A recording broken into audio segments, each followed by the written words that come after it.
guys, it's Nessie and welcome back to Neror. Setelah 2 bulan mengikuti dan terus menyimak perkembangan serta update dari kasus kematian aktris senior Thailand Tang Monida, akhirnya kemarin pada 26 April tahun 2022, polisi menggelar konferensi pers dan mengumumkan hasil akhir dari penyelidikan mereka. Hasil penyelidikan dari kepolisian Notaburi ini sebenarnya nggak mengejutkan, tapi bisa dibilang cukup menyita perhatian dan menyulut emosi sebagian besar masyarakat, khususnya masyarakat Thailand. Tapi sebelum kita masuk ke hasil dari konferensi pers yang terakhir, kita akan membahas sebelumnya beberapa update terbaru dari kasusnya Tang Monida. So without any further ado, let's get to it. Oke, yang pertama ada update mengenai Gatik. Dari awal kasus Tang Monida ini diselidiki sama kepolisian yang bertugas, Gatik bersama 4 orang lainnya, San, Robert, Po, sama Job, bersama-sama mencoba untuk memberikan kesaksian yang sama dari awal interogasi. Dan kesaksian mereka ini mereka coba untuk jaga untuk tidak dirubah, dan mereka mencoba untuk tidak mengubah kesaksian ini untuk waktu yang cukup lama. Jadi sejalan sama apa yang mereka katakan di awal, walaupun memang ada beberapa pengakuan yang nggak masuk akal dan bikin orang bertanya-tanya. Kayak San yang bilang si Tang Mo ini buang air kecil sambil megang kakinya, lalu dia tidak sadar bahwa Tang Mo jatuh, dan ketika jatuh dia nggak langsung nolong, bilang nanti juga ada kapal lain. Yang lain-lain juga kesaksiannya aneh, kayak Gatik, Job, Po, sama Robert yang mengaku sama sekali tidak tahu bahwa Tang Mo jatuh ke air.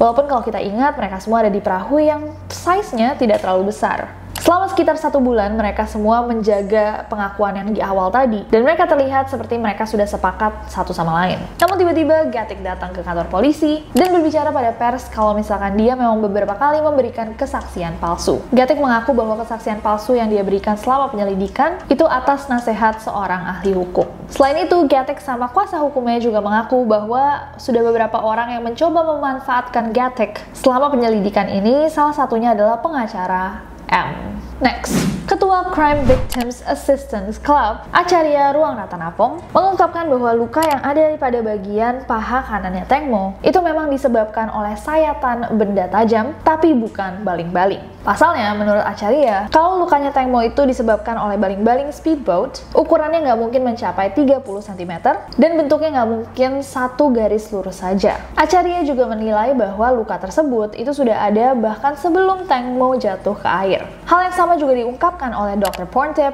yang bilang kalau luka sepanjang 30 cm di paha kanannya Tang Mo itu bukan dari baling-baling karena bentuknya yang lurus segaris saja. Kemungkinan luka tersebut disebabkan oleh benda tajam dan dilakukan oleh manusia. Selain itu, seorang mantan polisi bernama Santana Prayonrat yang kalau kalian ingat sempat menyerahkan nomor VVIP ke polisi, juga mengungkapkan bahwa luka yang ada pada tubuhnya Tang Mo itu bukan disebabkan baling-baling speedboat, melainkan jaring ikan. Menurut Santana, berdasarkan bukti yang dia miliki, tapi ini buktinya nggak pernah di-share ke publik, kemungkinan besar CCTV, ada dugaan bahwa Tang Mo ini sempat dibawa ke lokasi yang berpasir, dan luka itu udah ada sejak Tang Mo masih di darat. CCTV juga menangkap momen di mana para tersangka terlihat sedang membersihkan pasir di alas kaki mereka sesaat setelah menepi ke darat pasca tenggelamnya Tang Monida. Next, dari awal kasus kematiannya Tang Mo, hal yang satu ini ramai banget dibicarakan, juga banyak banget teori-teorinya dan video-video CCTV-nya yang tersebar di TikTok, dan banyak sekali orang yang menduga bahwa Tang Mo itu sempat terseret di belakang kapal. Ditambah lagi pengakuannya San yang bilang kalau Tang Mo itu sempat memegang kakinya untuk buang air kecil sebelum dia jatuh.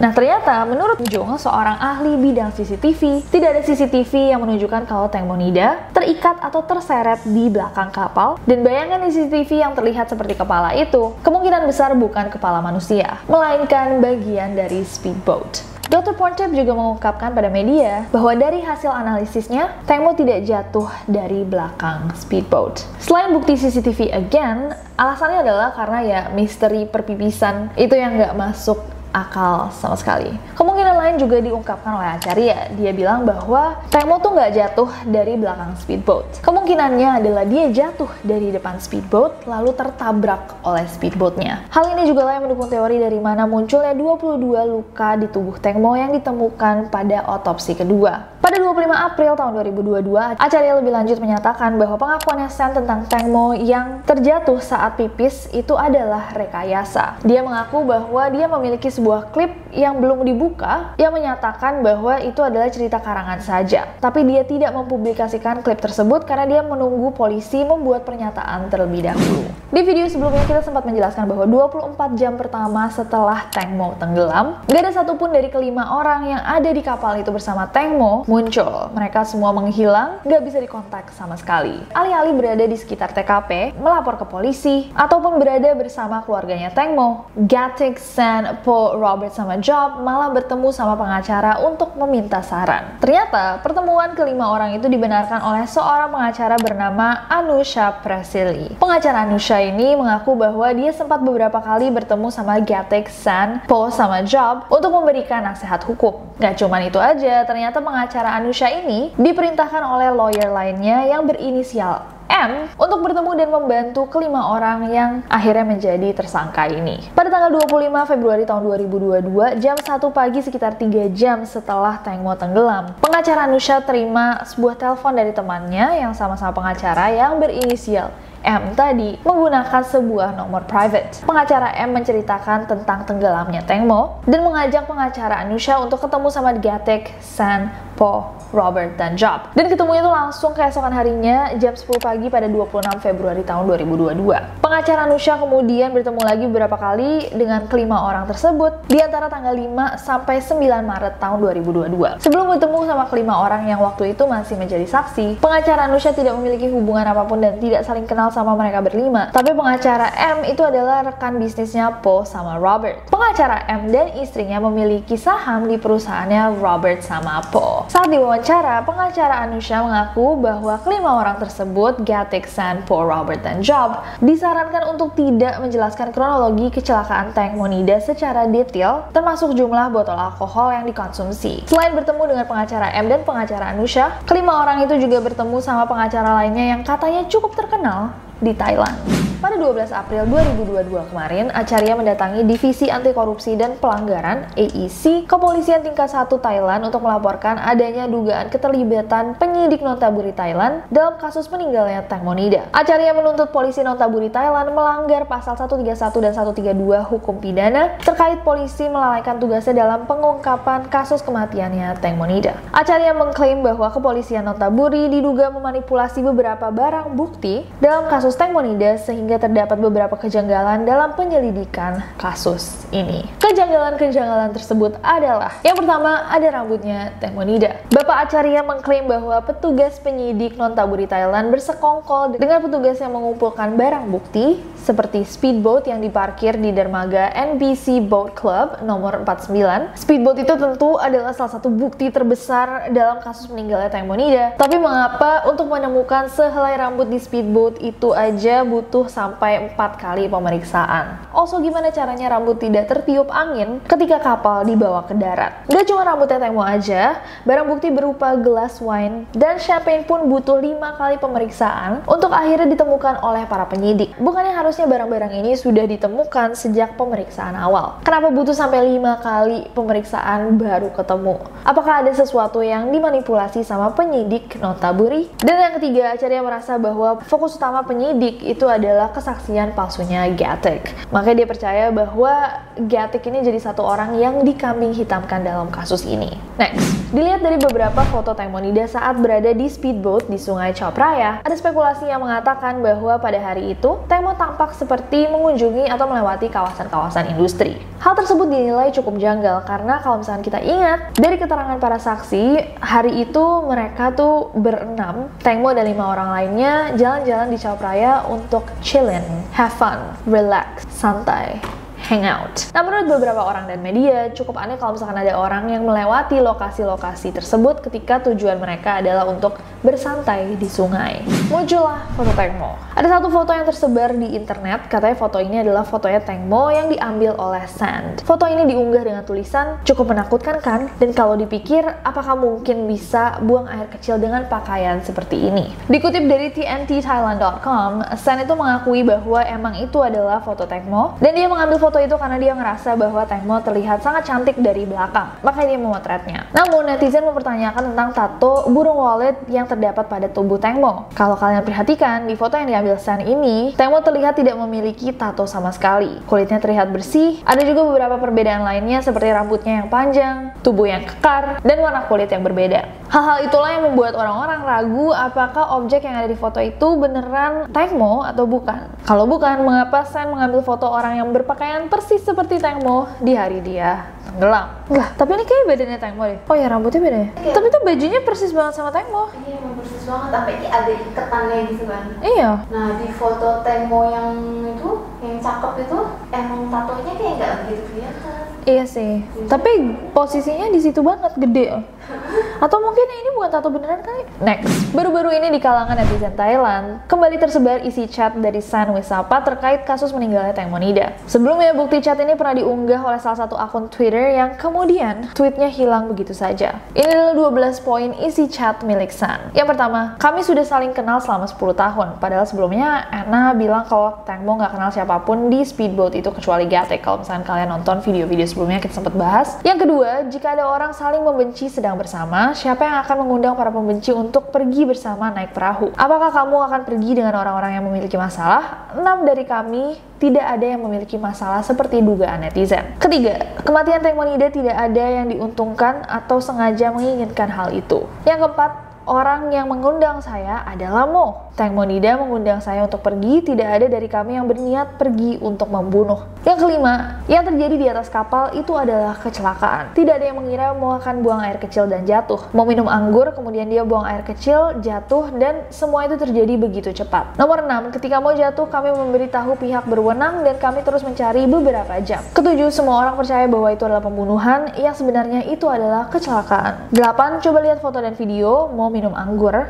menyanyi, berfoto, bahagia, dan tidak ada yang cemburu atau mengakibatkan perselisihan. 9, setiap orang memiliki karir dan pekerjaan, semua punya cukup uang sehingga tidak perlu menjual Mo. 10, jika Mo tidak nyaman, dia pasti sudah kembali pulang sejak selesai makan. 11, pembunuh seharusnya memiliki motivasi tersendiri dan tidak ada kaitan dengan prostitusi malam itu. Teman tidak makan teman, dan jika ada yang melakukan seperti dugaan banyak netizen, tidak mungkin saya dan manajernya membiarkannya, karena dugaan itu memang tidak ada. 12, kebenaran telah disampaikan dan tidak ada yang percaya. Beritahu polisi untuk menindaklanjuti insiden tersebut. Tidak ada kebohongan karena yang disampaikan adalah kebenaran yang terjadi.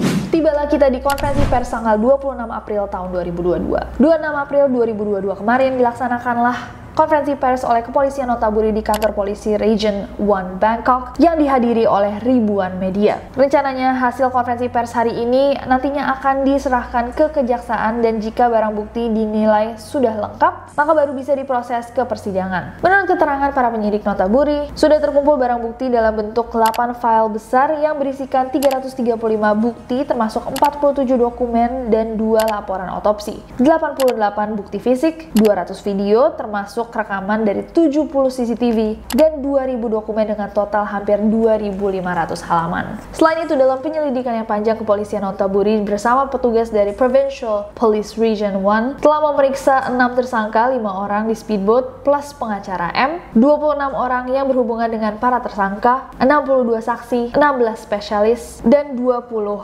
petugas. Polisi menetapkan 6 orang tersangka dan sampai hari ini masih disimpulkan bahwa penyebab kematian dari Tengmo Nida adalah kelalaian yang menyebabkan kematian. Po, sang pemilik speedboat didakwa 10 tahun penjara plus denda hingga 200.000 baht dengan tuduhan melakukan kecerobohan yang menyebabkan kematian, mengendarai perahu tanpa izin, menjatuhkan benda ke sungai, memberikan pernyataan palsu, tidak menyantumkan nama di speedboat, dan mengemudikan speedboatnya dengan kartu izin yang sudah kadaluarsa. Robert didakwa 10 tahun penjara plus denda 200.000 baht dengan tuduhan melakukan kecerobohan yang menyebabkan kematian, mengemudikan perahu tanpa izin, menggunakan perahu dengan SIM kadaluarsa, dan menjatuhkan benda ke sungai. San didakwa 10 tahun penjara plus denda hingga 200.000 baht dengan tuduhan kecerobohan yang menyebabkan kematian. Job didakwa menyembunyikan barang bukti untuk membantu para tersangka dan menjatuhkan benda ke sungai. Gatek juga didakwa menyembunyikan barang bukti untuk membantu tersangka dan memberikan pernyataan palsu. Fim Tamtirasi atau pengacara M didakwa membantu orang lain agar tidak dihukum atau menderita hukuman yang lebih ringan, juga merusak, menghancurkan, menyembunyikan, merampas, atau menyebabkan barang bukti hilang atau tidak berguna, serta meminta orang lain untuk melaporkan pernyataan palsu kepada penyidik. Po Polisi juga membeberkan beberapa penemuan mereka dalam konferensi pers yang terakhir. Dan yang ditemukan polisi adalah,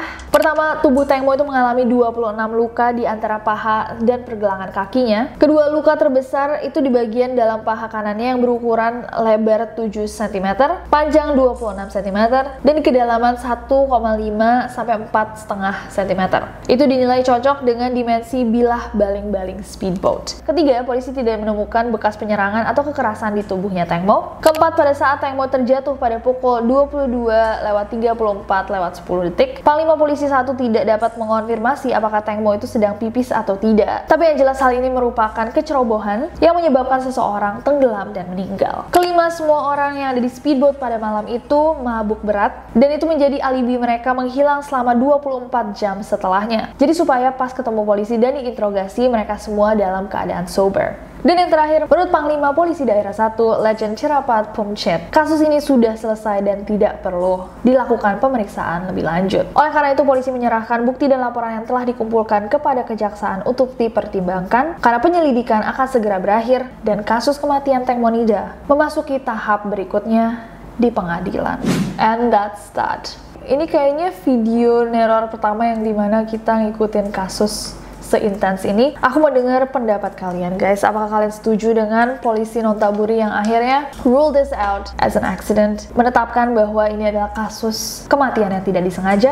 Apakah kalian masih punya pertanyaan-pertanyaan yang belum terjawab? Boleh banget semua di-share di bawah, biar kita bisa berdiskusi bersama di bawah sini. Terima kasih semuanya yang kerap meminta update dan juga mengikuti kasus ini bersama kita di sini. Honestly, we have some questions too, tapi juga ada hal-hal yang sudah terjawab. Gimana dengan kalian? Coba komen di bawah. Mungkin ini adalah video kesimpulan atau mungkin ini adalah video terakhir kita membahas Teng Monida. Kita nggak tahu apa yang akan terjadi di court, di pengadilan, tapi kita bisa berdoa semoga justice will be served. Apakah kalian puas dengan kesimpulan dari kepolisian? Boleh banget ditulis di bawah. Or if you have any thoughts at all atau informasi-informasi yang mungkin kita miss dan nggak masukin ke video kali ini, tapi kalian rasa penting, boleh juga di-share di bawah. Terima kasih semuanya yang sudah mengikuti kasus ini bersama kita. We hope that you find our video helpful. Semoga materi dan informasi yang kami kurasi cukup informatif dan mudah dipahami. So thank you to everyone who was on this ride with us. But other than that, I hope that you guys enjoyed this video. Kalau misalkan kalian suka videonya, klik like-nya, follow aku di Instagram dan Twitter gampang banget. Dan subscribe ke channel ini, juga nyalain notification-nya biar kalian tahu kalau misalkan aku upload video baru. Karena aku gak sabar buat ketemu kalian lagi. Bye-bye.